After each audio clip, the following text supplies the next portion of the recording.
All right, so let's differentiate intrinsic from extrinsic for a second. Motivators. Intrinsic motivation is you do a particular behavior or task. You do it because it's enjoyable in and of itself, right? It's enjoyable in and of itself. So I like to watch TV, right? I watch TV because I enjoy it in and of itself. Okay, I like to read. Why do I read? Because it's enjoyable in and of itself. Sound good? Extrinsic motivation. You do it because there's some type of extrinsic reward that goes along with it. Okay, so this works really well since we got finished talking about operant conditioning with B.F. Skinner, positive reinforcement, negative reinforcement, all that stuff, right?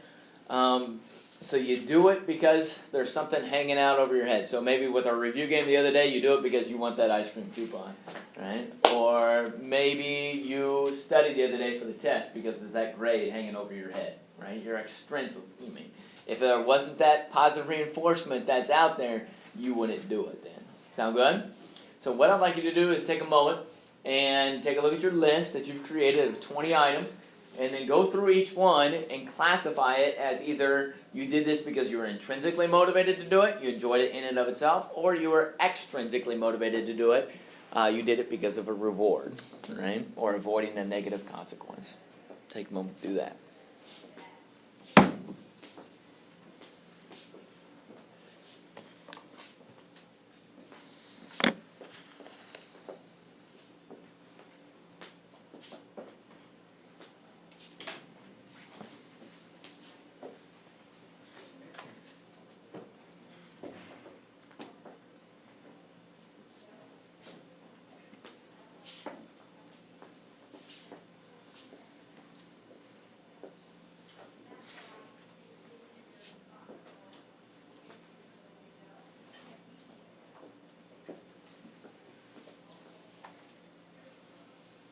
All right, go ahead and share with the partner, person front, person behind, person next to you. Go ahead and start with the things that you were intrinsically motivated to do. Once you finish with that, then you can go through the list of extrinsic motivated behaviors.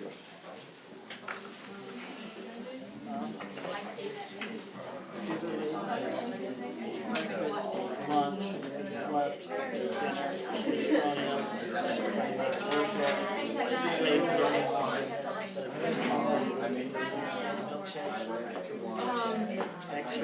answer doctor's problem, read go to school, updated my downloaded videos, deleted check my email, did a business assignment, worked on my notebook, wrote about my business assignment this morning for school.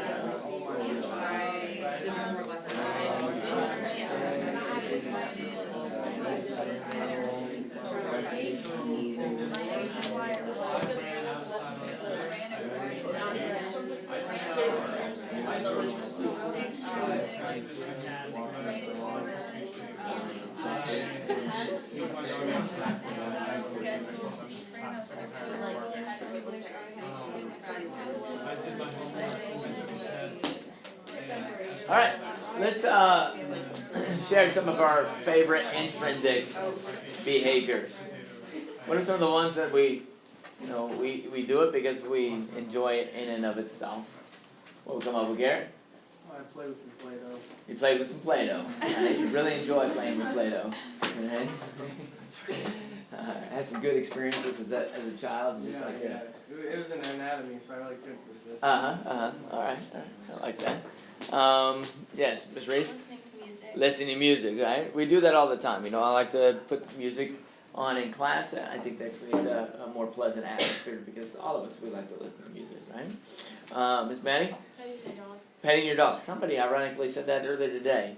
Something about, your pets and touching them gives us a sense of calm, relax, right?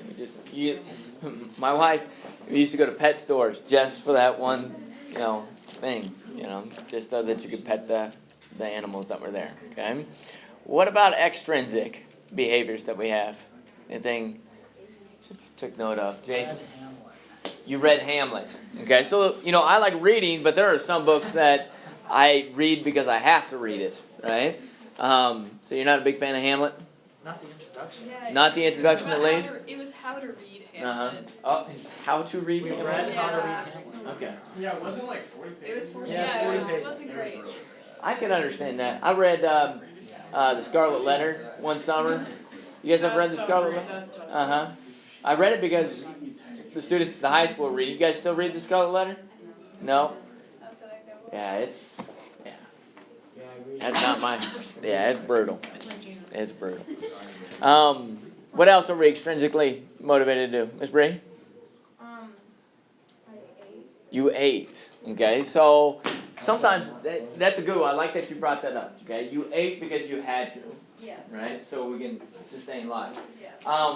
However, others they didn't put eating down as an intrinsic behavior.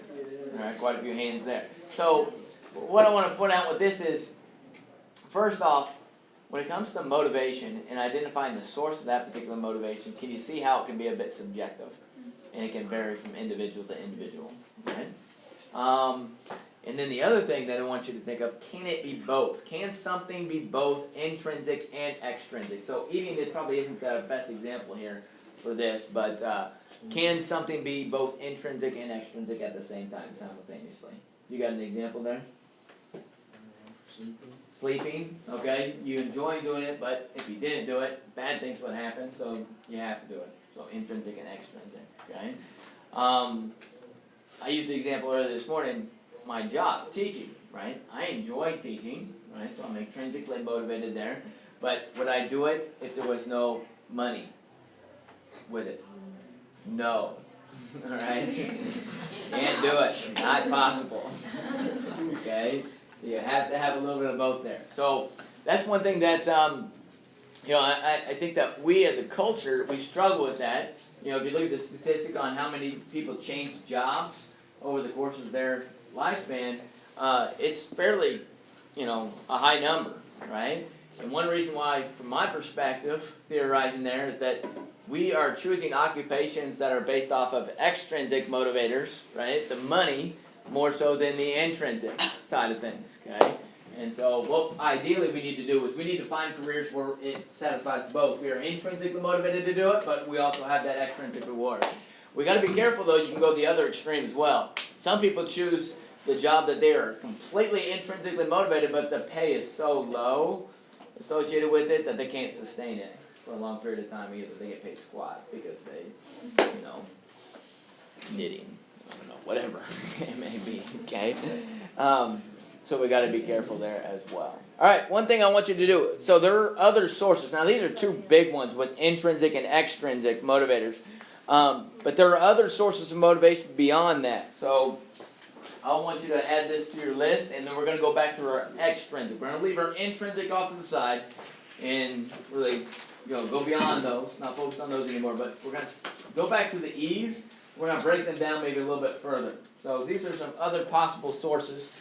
Biological, all right? A biological, physiological source of motivation. So I'll give you an example there. Miss Bree says eating, right? And Clayton says sleeping. Those are primary drives, right? That would encourage us to do those things. Need for arousal is another category, right? Where we like to do something that is exciting because it's enjoyable in and of itself, right? Social needs. We do it because we are social beings. We need that affiliation and social component in our lives to sustain life. Without it, we're going to struggle. And one more, how about need for achievement? Need for achievement.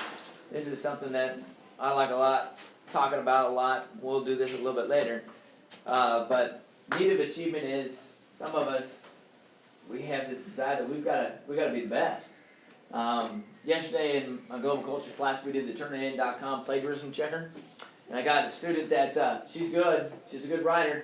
She submitted it, and she got 1%. And she was pretty excited to share that with everybody else, that she got such a low percentage, right?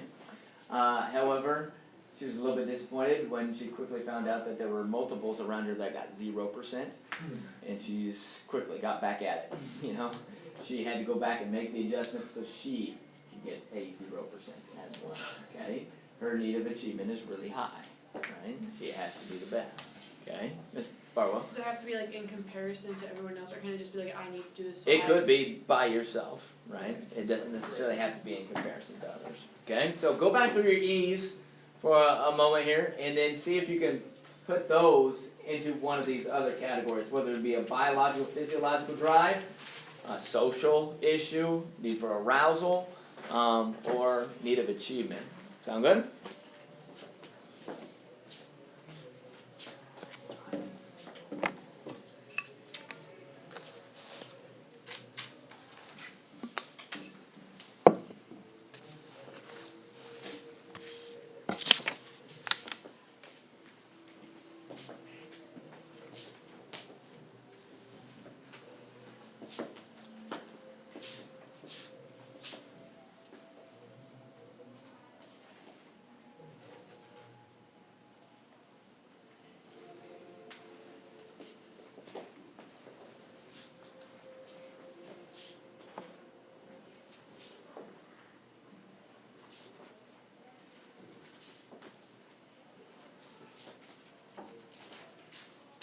Alright, go through your list with your partner and share with them the biological, the need for arousal, social needs, and need of achievement ones.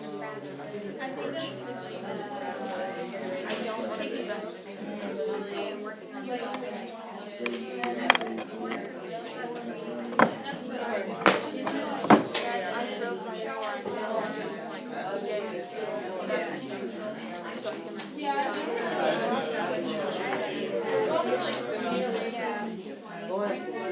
like brushing my teeth, I can go. I check my senior email, check for teachers. But then like things like I did my homework and like I studied for my test and I got achievement. But then like social, I don't really have anything. And like things like drove to my home. I don't know if that's like because then I'm like going to school all the time. I don't know. I have no idea.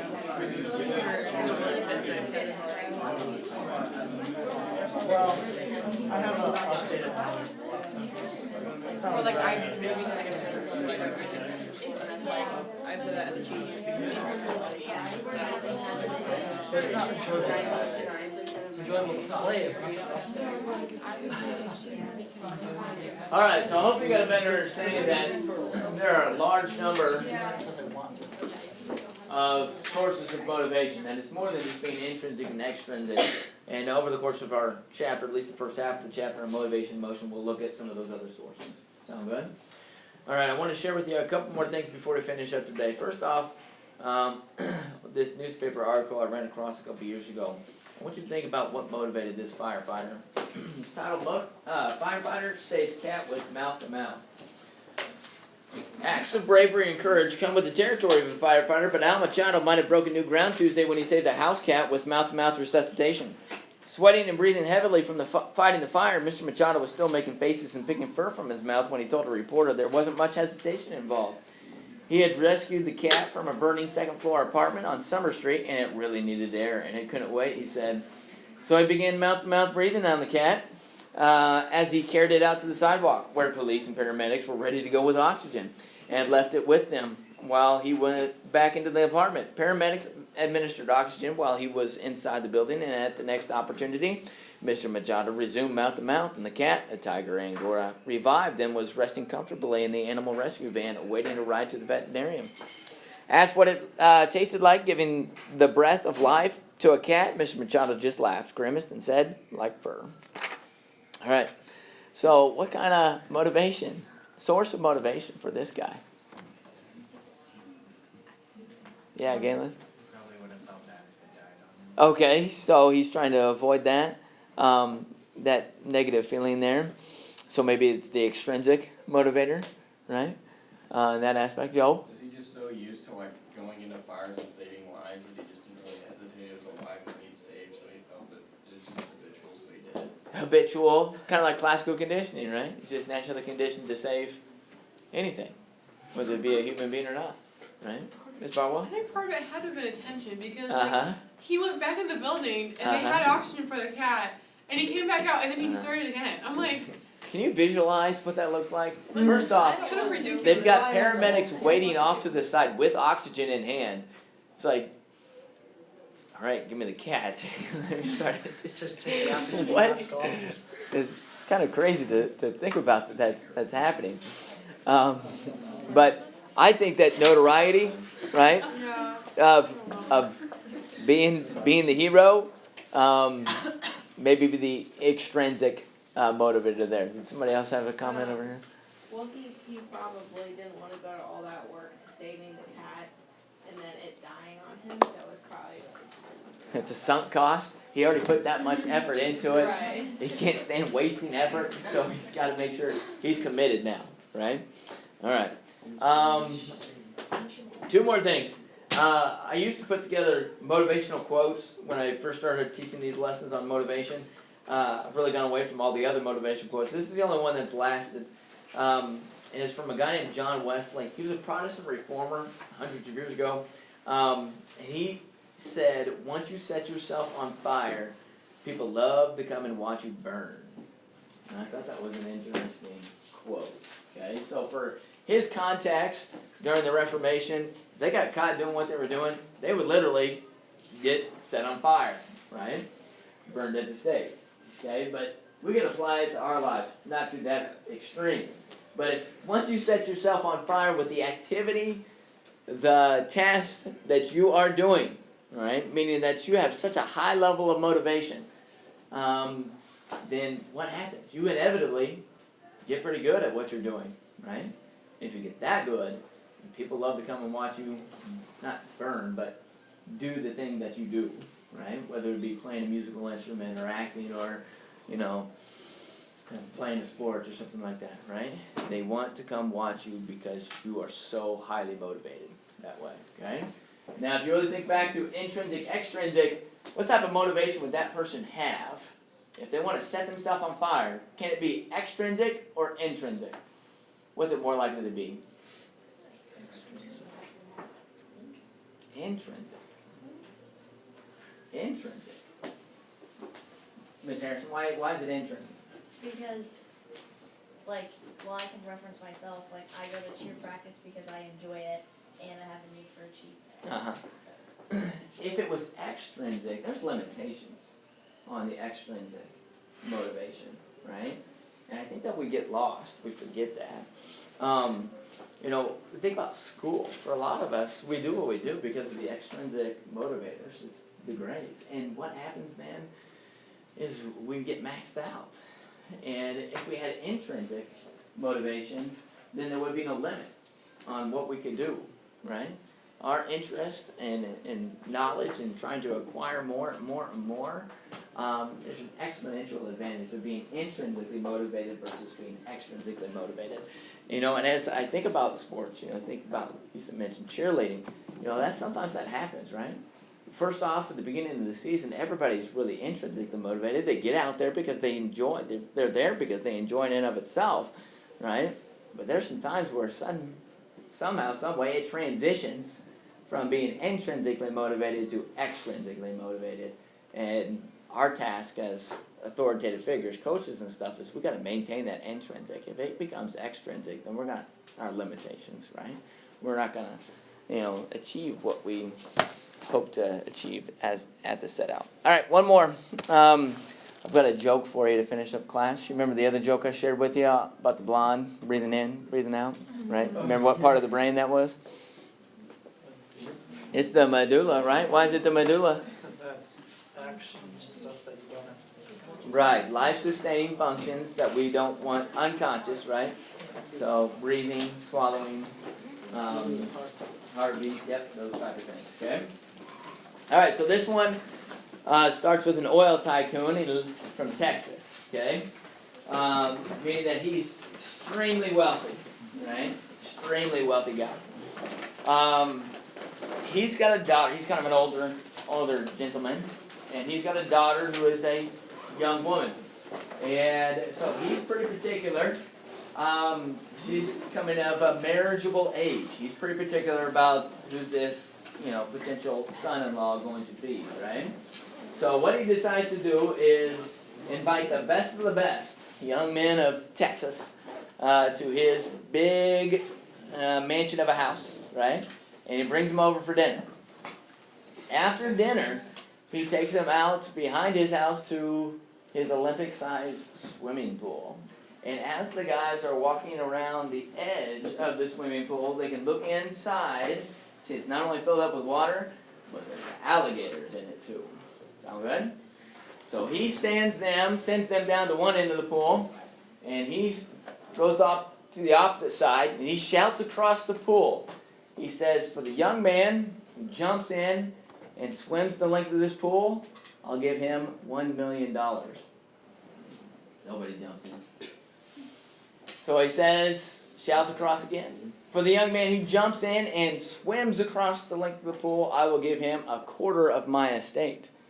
This guy is extremely rich and wealthy. You, if you did this, would be set for generations. Not just your life, but for your children's lives as well.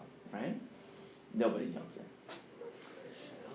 He says, all right, for the man who jumps in, swims the length of this pool, I will give him my daughter's hand in marriage. Sure enough, splash.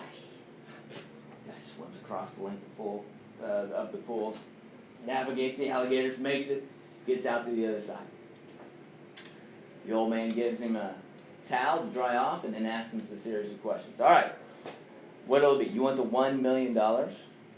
And the young man says, no, sir. The oil tycoon says, you want the 1/4 of my estate? The young man says, no, sir. The old man says, all right, I know it must be, you want my daughter's hand in marriage. And the young guy says, no, sir. The oil tycoon, confused, he says, son, what is it that you want? He says, I just want to know the name of the guy that pushed me in at the other end. So, sources of motivation can vary quite a bit. Can be a bit subjective. Why didn't you just get back out of the pool? Why didn't you just swim all the way down? There's no joke then. But like he already did it. Why so didn't you why take did $1 million? Right. Pay the money! I was like, well, I already did it, so like, I want your house. Revenge circumvents other things. You should have just said, no, sir, I want all 3. I want all 3. All right, so tomorrow we'll take a break. We'll do the corrections and commercials, and then Monday we'll get back to thinking about motivation. Sound good? Yes, thank you for reminding me.